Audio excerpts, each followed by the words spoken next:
With it or quit it. With it, quit it. What? With it. We about to turn up in this bitch. All right, what am I winning or quitting today? Football is right around the corner. Storylines are developing, but what team is the most interesting? Zeke may be pulling a Le'Veon with the Cowboys. The Browns demand our attention. John Gruden, AB, and the Raiders are making Hard Knocks must-see TV, but...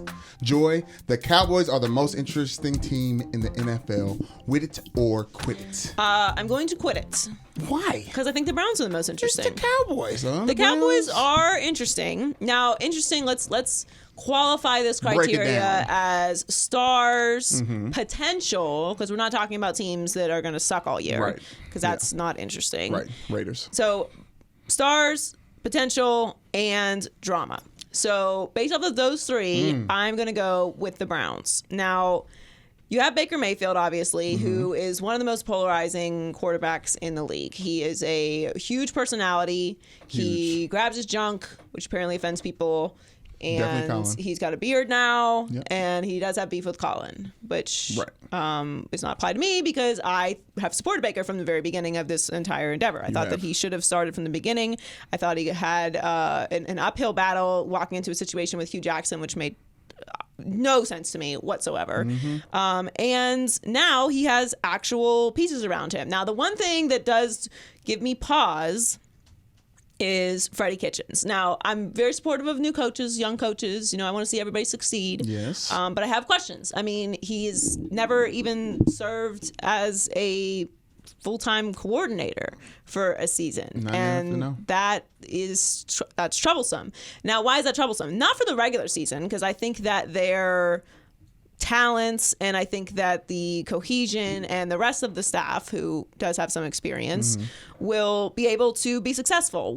When does coaching really start to matter in any sport, really? It comes down to the end of the season when we are in the postseason and we're coming down to critical moments and critical adjustments. Is that what Freddie Kitchens is going to be able to do? Critical downs. And that is why I question all of this Super Bowl talk. Not because they don't have a Super Bowl level roster, but as we do every single year, we find a team that has a ton of talent on paper and then we project them into the Super Bowl. Right.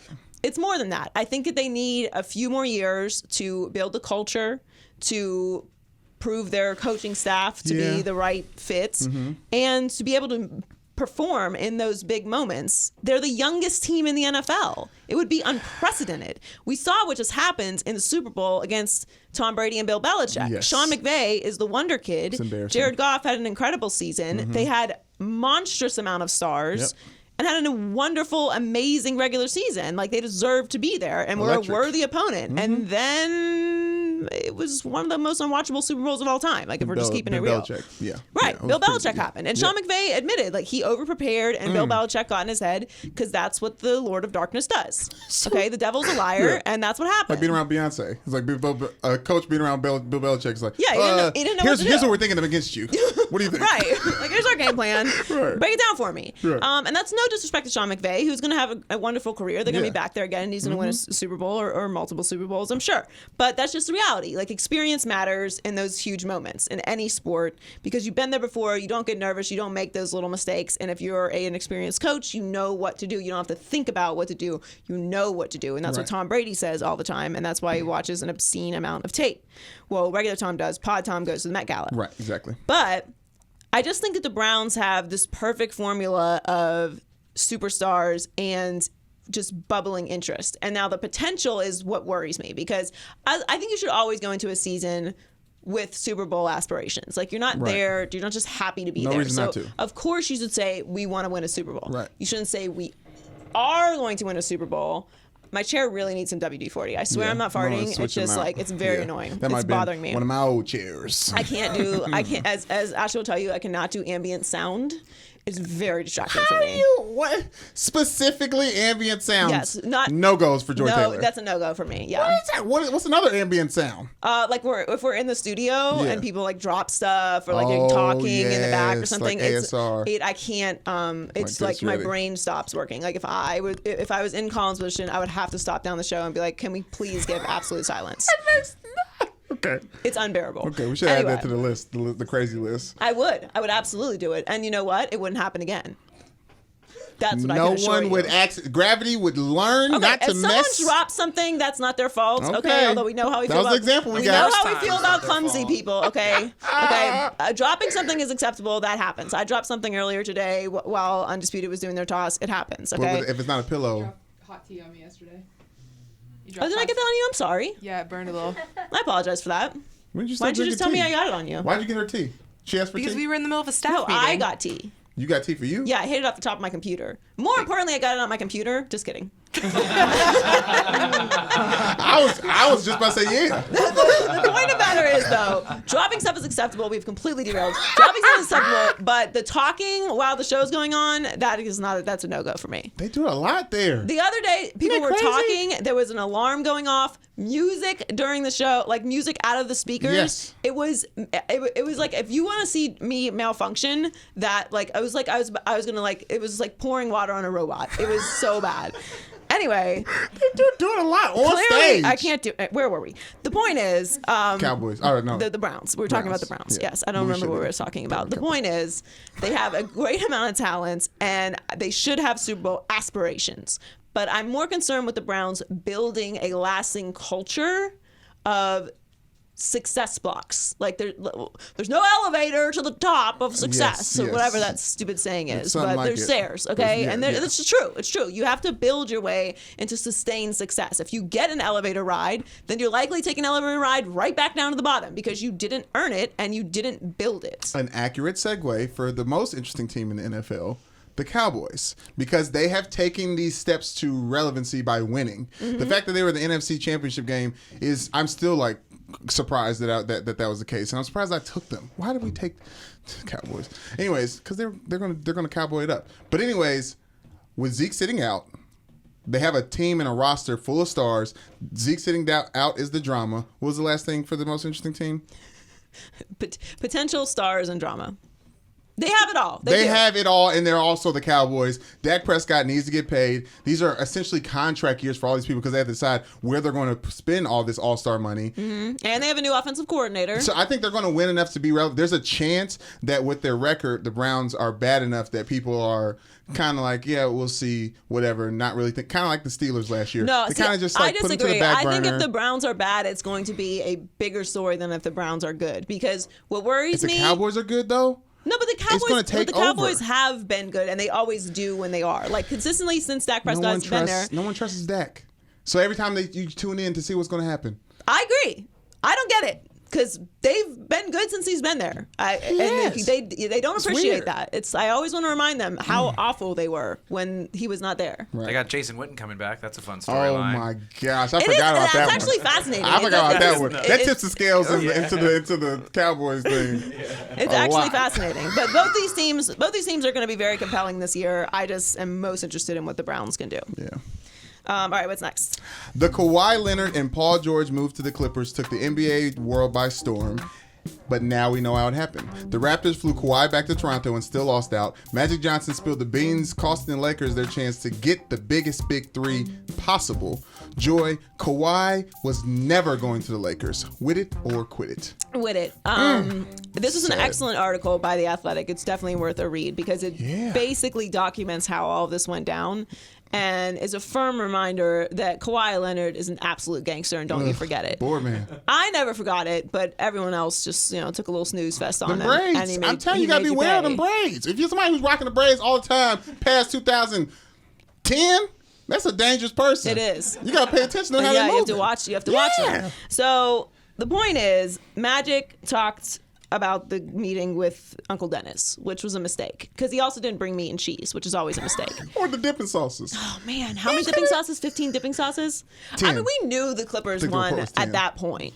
Like, if you're a sauce person, honestly, if you're ever recruiting me for anything and you bring meat and sauces with some cheese, it's going to be very hard for me to turn you down. How could you? You're going to have to bomb the rest of that presentation. man. If I just sit I there get and these snack on sauces back. cheese, If I come here, these sauces still gonna be here they're too. always going to be available to me. I mean, dipping sauces are just amazing, and I eat cheese every day. I'm on a meat-free diet this week. Ooh. I did eat one sausage this morning, but other than that, Joy. other than that, meat-free diet. And fish doesn't count. Vegan except for Tuesdays. No, I'm also only eating fish. Only fish. Well, you're a pescatarian. Okay. Other than the sausage you ate this morning. But I was so hungry. It's so hard. Tuesday.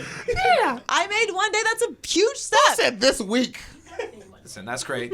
2 days in a row. Build from there. It's gonna be I great. brought water with lemon to think about drinking. That has something to do with the sausage you ate? Look, it's baby steps, okay? And then Tracy Facts. gave me her cousin's peach cobbler. Anyway, Ain't no meat in that.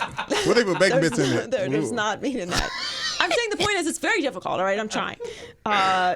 Progress, not perfection. Yeah, So that makes sense. Magic destroyed that situation. Like he wanted to get, and We knew he again, would. respect, because it's not Magic's fault, because the Lakers trashed Magic on the way out with Rob Pelinka, and it's all the Lakers' Do you fault. forget how he was on the way out?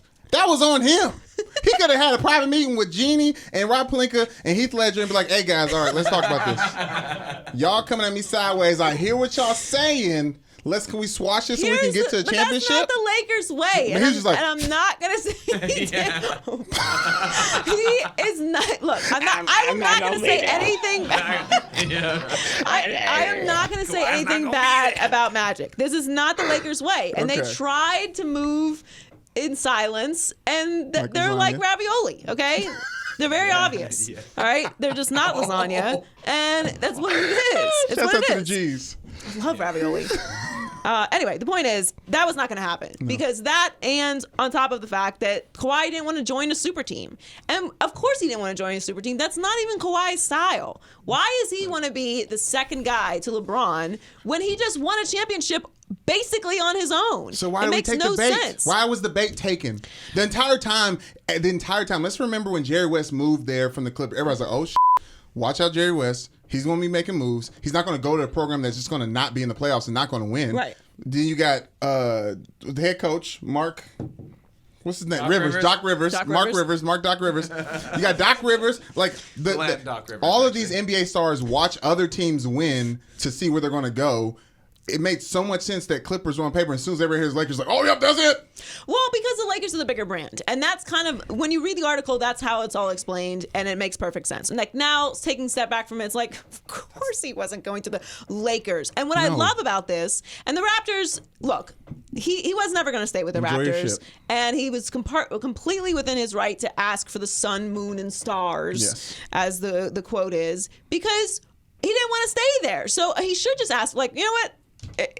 Maybe I'll stay if they give me all of this. Yes. And they didn't. And he's like, all right, cool. Made my decision easy. And that's fine. They shouldn't hand over, no one should hand over their franchise like that to a player unless it is a player of LeBron James status. Because he literally has proven he changes commerce Right. for whole cities. Yeah. I don't know if Kawhi does that. He can change the history of a franchise, Right. but I don't think he's changing commerce for the Toronto Raptors. Like, LeBron has that power. He's in a different space. Kawhi is very good. He's up there on that tier, but he's not LeBron James. Don't Taco Tuesdays. It's different. It's different. I enjoy a nice Taco Tuesday as well.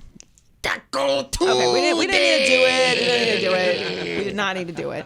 The point is, of course, the Clippers got Kawhi. He's the perfect fit for them. Yeah. They were aggressive. They did everything right. And we were worried they weren't going to get rewarded, and they did get rewarded because it makes sense. And this is a perfect time to remind all organizations out there who are completely dysfunctional, who think it's fine to just fire coaches at whim and not treat their employees properly and have a completely dysfunctional PR department and not take care of players and not take care of players' families and lie to the media or drip everything out to the media.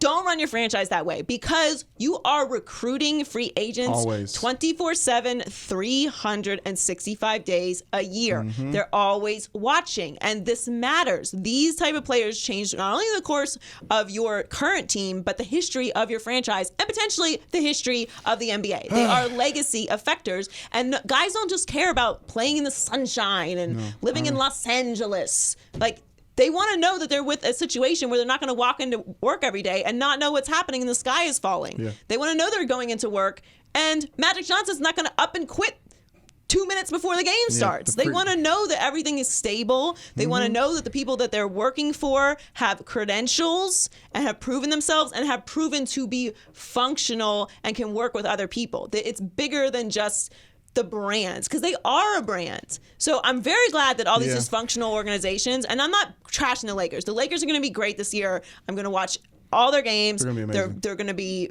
Very fun to revelational, watch. and they will probably be in the championship at the end. Like that's possibly. I believe that. Like They're it's the definitely Western Clippers, Conference one. Lakers. Like I'm not discrediting anything that the Lakers have done. Right. I'm just saying it doesn't surprise me that Kawhi went there because he wants to be in a functional situation. Do you believe that he had nothing to do with Paul George though? Because that seems far fetched. Yes, I do, because nobody saw that coming. It's true. So I can I mean, I don't think that Kawhi and Paul George never talked. Right. But I don't think I can believe that he wasn't actively involved in the recruiting process. Yeah, I ran into Paul George at Shake Shack yesterday. Michelle and I. So you asked him? No, I ran into him, and it was. He's very tall. I had to look. Seeing his face from that angle Paul George almost tall, doesn't huh? look like Paul George, but 6'9" is very tall. He was with his agent, and I didn't hear what he ordered, but I would love to see. But you got. Paul George might gain some weight because they definitely have enough to that Shake Shack. Anyways, I want to say, I walked by him. He's going to give LeBron so many buckets. He is like the physique of a Kevin Durant, like minus whatever ability that Kevin Durant adds to score every time. Like he's going to give LeBron so many buckets. Isn't it so funny how when you see basketball players like that in person, how shockingly ginormous they are? Because it's like a trees in the room moving around. It's it is because the Anthony Davis commercial with the oil, right? Yes. Where he's like the screen adds Right. 7 feet or yeah. whatever. It's like the opposite. Yeah. Like, and I know I sound Yes. ridiculous right now, but I'm being very serious. Like I was at Pango's All-American camp with Earl, and these are 14-year-olds, and I can't. Their legs are this big. They're this big round. Okay, and they're 7 feet tall. I'm 5'2", so and listen, Right. my brothers are giant humans. Yes, like my they are. older brother's 6'6", my younger brother's 6'4". So it's not like I'm You're not used to used it. to being around big Right, people. right. But this is a different type of giant. Yeah. And stealth.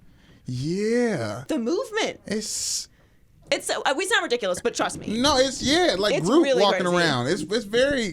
Groot. It's like Okay, so you Groot. saw Paul George in Shake Shack, and you Yeah. didn't feel like asking him if Kawhi recruited him or not. A lot Like, of things. what's the worst that can happen? No, a lot of things came in my head because that's the same parking lot area I saw Josh Harden. I was like, "Oh, I should say something," and then literally 2 days later, he Where left. is this? This He is got like the taken away. hot spot. I mean, Marina Del Rey, shouts out. You know what I'm saying? Gang, gang. But yeah, it was just.